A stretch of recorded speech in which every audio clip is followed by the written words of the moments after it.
Ladies and gentlemen, please take your seats.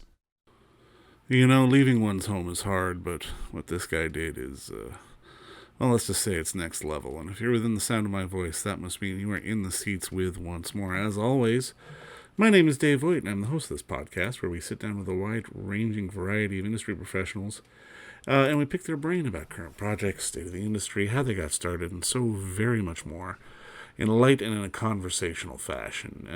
And if you like how we do things around here, I'm going to go out on a limb and assume that you do because you're listening right now. You can subscribe to the podcast. You can find us basically on all podcast provider services. We're at Apple, Amazon, Spotify, Google, pretty much wherever you get them. So give us the old like and subscribe there. But also, we archive every single one of our episodes over at our In the Seats YouTube channel. So if you can give us a like and subscribe there as well, we would absolutely appreciate it. Also, don't hesitate to follow us on social media. We're on the Facebook, the Twitter, and the Instagram, as the kids call it. Well, you guessed it, we're at In the Seats. In the seats, as it were, for all sorts of fun updates. And finally, and I do dare say most importantly, please pay us a visit over at In the Seats, intheseats.ca, for all the latest and greatest from the world of film, television, basically the moving image at large. Because if we love to write about it and talk about it, we love it when you come by and read about it and listen about it. So please pay us a visit. On this episode, we got a fun one, and a real interesting one too. It's we're diving into a film called The Long Rider, which just opened here in Toronto this past Friday, but is rolling out across Canada. I know this Friday coming in Calgary, and then Friday, July 8th, at several cities all across the country. It is a fascinating film, a really fascinating story, because it's one that I almost couldn't believe. It's the story of a young man named Filipe Masetti Leite. He leaves his adoptive home of Canada, and he sets out on an epic quest to ride from Calgary to his family's home in Brazil, and later beyond, entirely on horseback. Inspired by Aimé Tschiffely's 1925 equestrian journey from Argentina to New York, Felipe's 8-year odyssey of over 25,000 kilometers across 12 borders sees this young immigrant man battle intense heat, drought, speeding transport trucks, the wrath of nature, corrupt border guards, and everything else in between on his history-making long ride to the home of his ancestors. It's culled from 500 hours of footage. It really tackles issues of loneliness and the restrictive natures between sort of international borders. But at the end of the day, really, it's an amazing, inspiring story that just shows what the human spirit is capable of. It was an amazing thing to watch, and we had the unique pleasure of sitting down with director Sean Cisterna to talk about the origins of the story, how this came across his desk, because I mean, really, Felipe pretty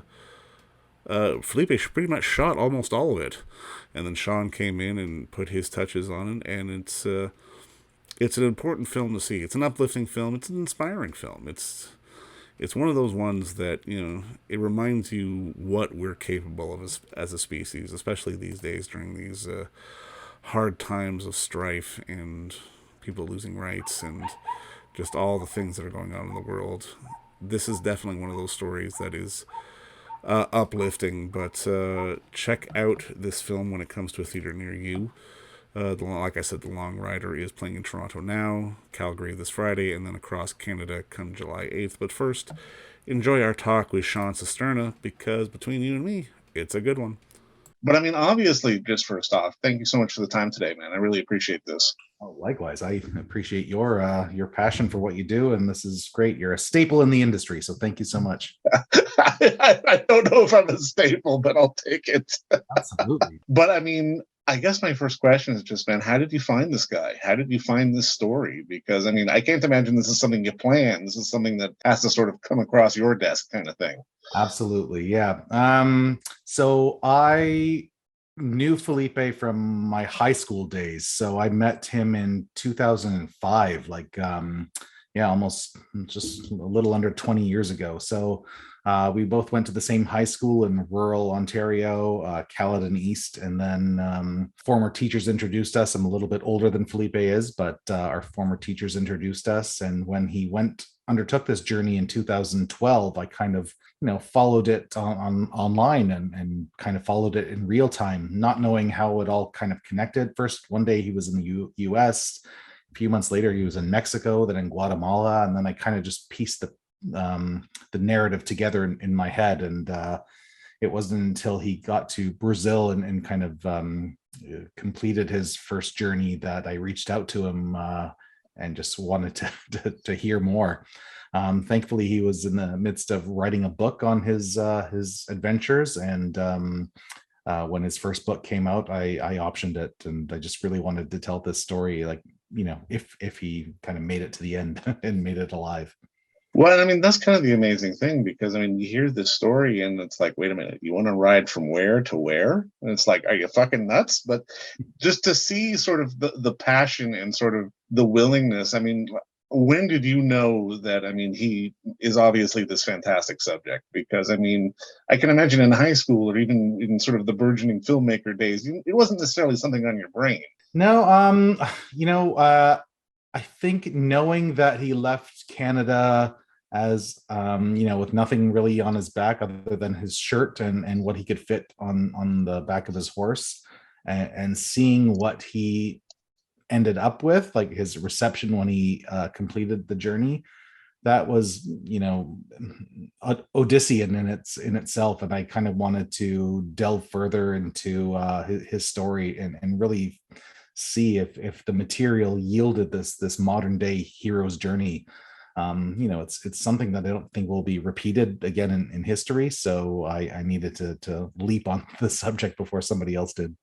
So, I mean, obviously with something like this, you're not necessarily there to shoot a lot of it, or even any of it, really. Like, how much of this film is him handing you his tapes and going, okay, there you go, find the movie. Yeah, that's exactly it. I mean, we I optioned the story in 2017 or 2018 for a narrative, and I wrote the script and got it developed through Telefilm Canada and Ontario Creates, and was about to do a co-production with a partner in Brazil with actors and whatnot. And then COVID hit and borders were shut down, and so not wanting to wait the course of a pandemic to do something, that's when Felipe said, you know what, I shot all this footage on my journey. Why don't we do something with it first? So this documentary, not only stands on its own as an epic quest, but hopefully provides some, almost like a calling card for the eventual feature that will come. Oh, for sure. No, absolutely. Yeah. I mean, was he conscious? I mean, obviously you want to document it, but I mean, in sort of this whole journey, was he conscious of, hey, we might be able to turn this into something after the fact? I think so. Yeah.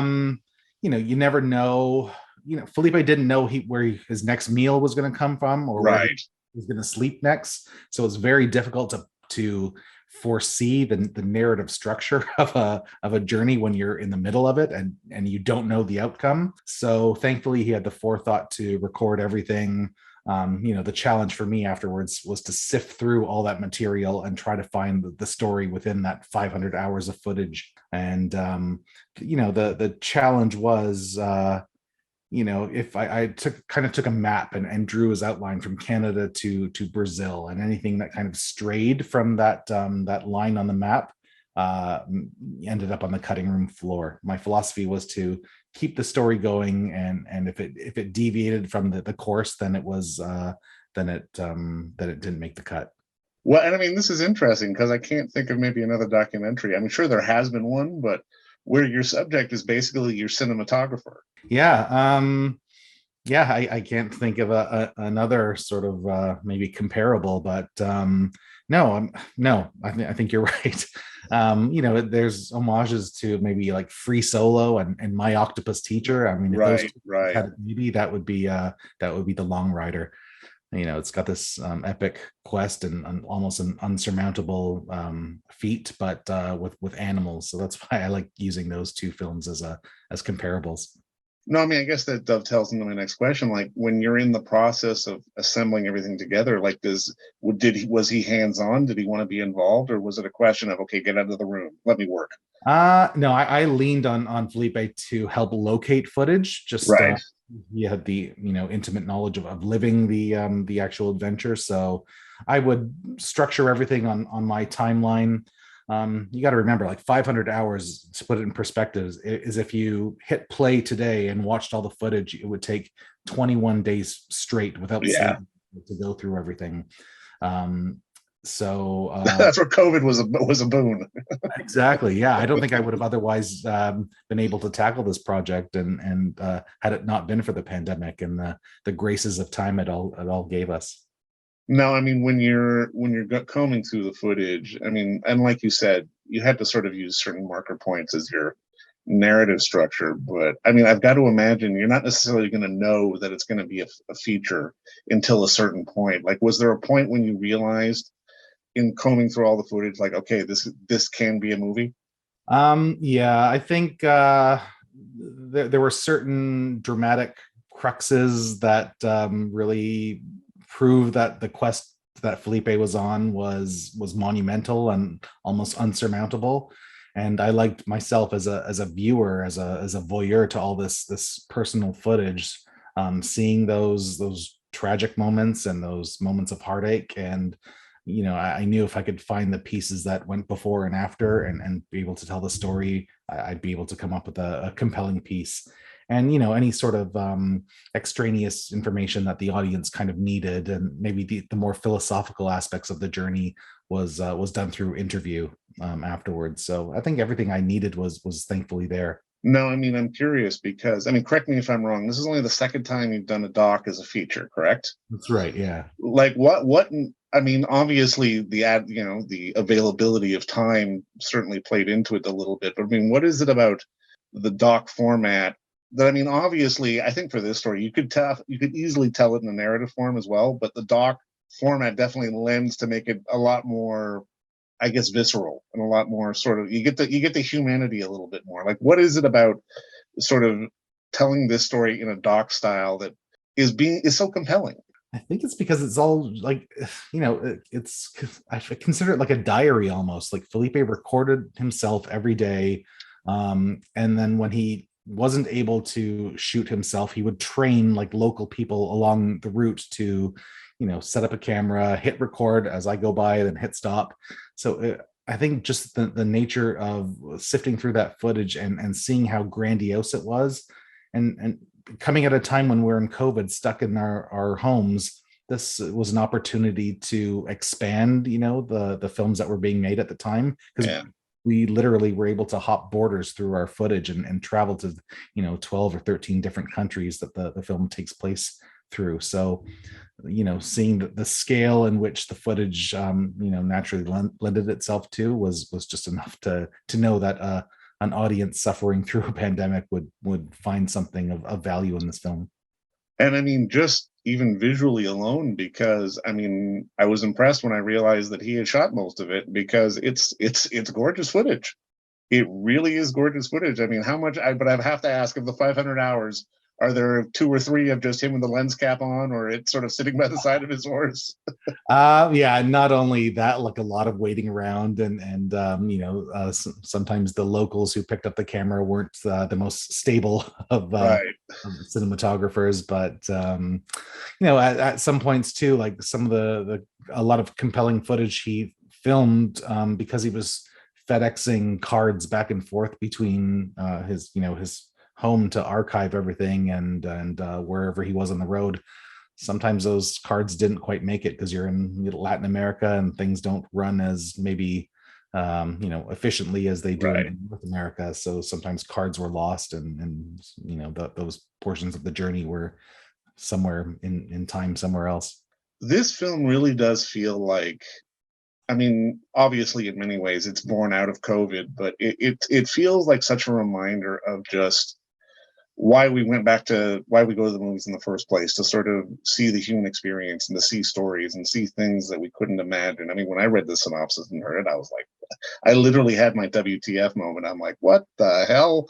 But it's just amazing to see sort of the triumph of the human spirit. And I mean, I'm kind of curious from your perspective, and not just with this film, but I mean, even with telling stories in general, like, what is it about being a storyteller what is it that made you want to be a storyteller, really?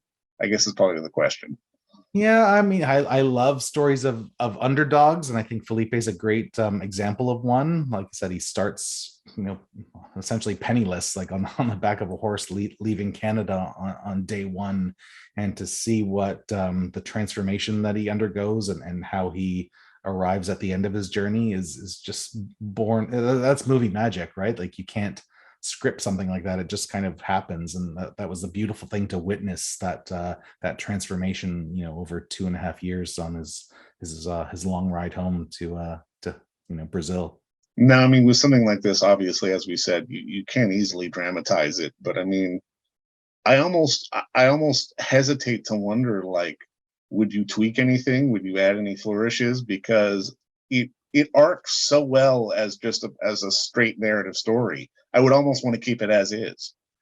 Yeah, I agree, but I mean, I'm thinking of like docs that I love that just don't quite find like that that global I guess popularity. So, I'm just thinking that, being a pessimist, and the state of well, of course, yeah, as it is, like, maybe this film, if it does happen to reach like a global audience and win an Oscar, let's say, then yeah, maybe there's perhaps not a need to tell this story. But I just feel like this is an individual that accomplished something so humanly unsurmountable, almost impossible, that his story needs to be told in any way it can. And if I can do that through a larger budgeted narrative version with well-known actors, then I think his story will help find a global audience. And today it's all about being a it's the film business, right? So it's all about having that interesting IP that kind of resonates across multiple formats. So if this documentary can help spur, a feature film or a series of films or a TV series, whatnot, I mean, that's I guess that's a producer in me trying to think ahead for the well, future. hey, I hope so too. Yeah, for sure. Yeah.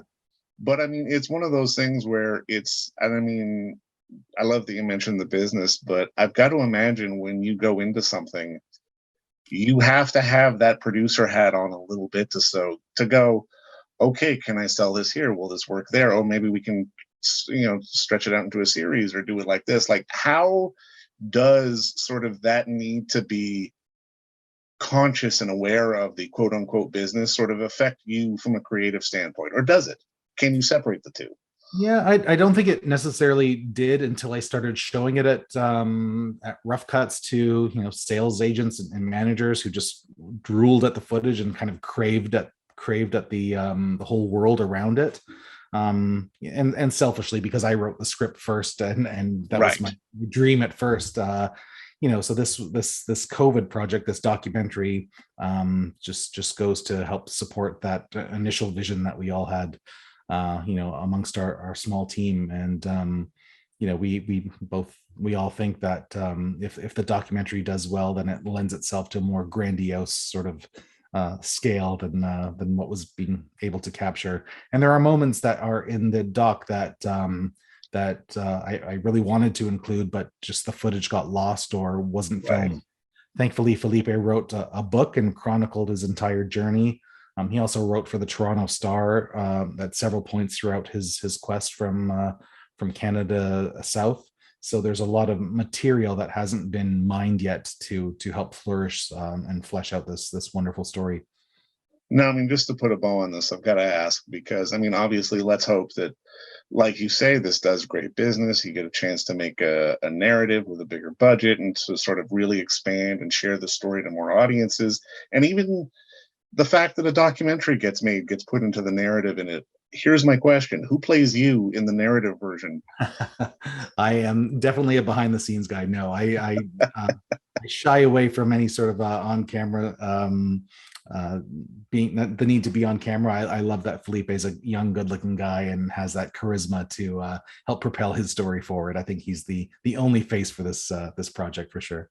Well, for sure. But I mean, you know what?